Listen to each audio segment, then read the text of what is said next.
I'm glad you tuned in. Okay, now listen, this is the last week.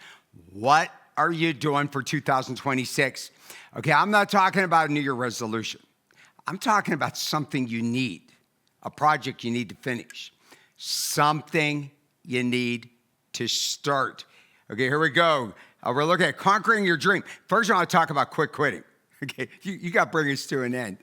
Okay, I don't care how long it takes you, but don't quit.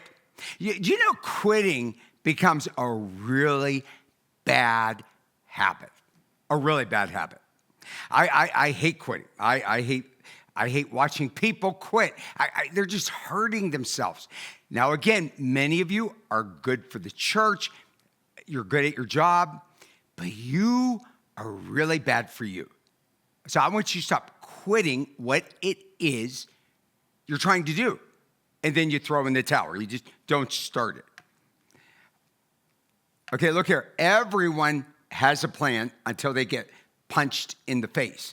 Okay, that's not in the Bible. That comes from Mike Tyson. I like that. Isn't this true? Here you are, you got this big plan. Like, oh yeah, I'm gonna do this thing. And you're working on it and you're pulling some money together. You put all this time into it. Then it's like everything comes to a halt. You get punched in the face.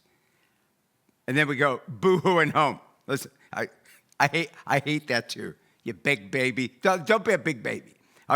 People are so weak. They are so pathetic. I mean it. They are. They just quit. They can't handle it. Don't do that. Quitting.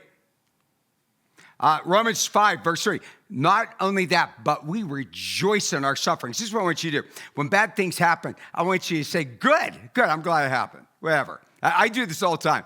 It will change your attitude on how you look at things. I make a joke out of every disaster I have going on. Some of the worst too. Look here. Knowing that suffering produces endurance. Endurance produces character. And character produces hope. Now, some of us do not have, the word hope in the Bible is a matter of fact, but it's like, wow, we're all excited about what's happening in the future and all eternity. A lot of people aren't real good at hope because notice here, they fail. They get into suffering. They start whining. Okay, so they don't have endurance in their life. They're always ready to fall apart and, just kind of quit and throw in the towel. And listen, but endurance produces character. That's what you're known by. Character. People will hire you because of your character. They say, I know that guy. I know that lady. I know we can trust them. Affliction builds unbreakable hope. Don't quit. Did you ever think that God purposely made that hurt you? That permitted that accident to come? That disease to come down? Because he's going to do a great thing in your life? He wants you to show the world that you believe in him. And while everybody else is falling apart, you'll do better during that illness or coming up out of that bankruptcy. You'll do better than the people who look like they're doing much better than you. Okay, James 1:12, blessed is the man. He remains steadfast, meaning he doesn't budge, just keeps on going, under trial. For when he has stood the test, he then will receive the crown of life, which God has promised to them who love him. There are 5 crowns you can receive in heaven.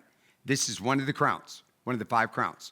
Okay, for those who will suffer and stand for God, praise his name. I know a lot of people that have that coming. Look, endure the hit. God's crown awaits the steadfast. Okay, just hang in there. God's going to bless you. So I want you, if you say everything's against me, I got this really big problem, I want you to take that to God and say, you know what? I'm going to go on anyhow. I'm going to keep going. And God will bring to pass what it is that he wants you to do.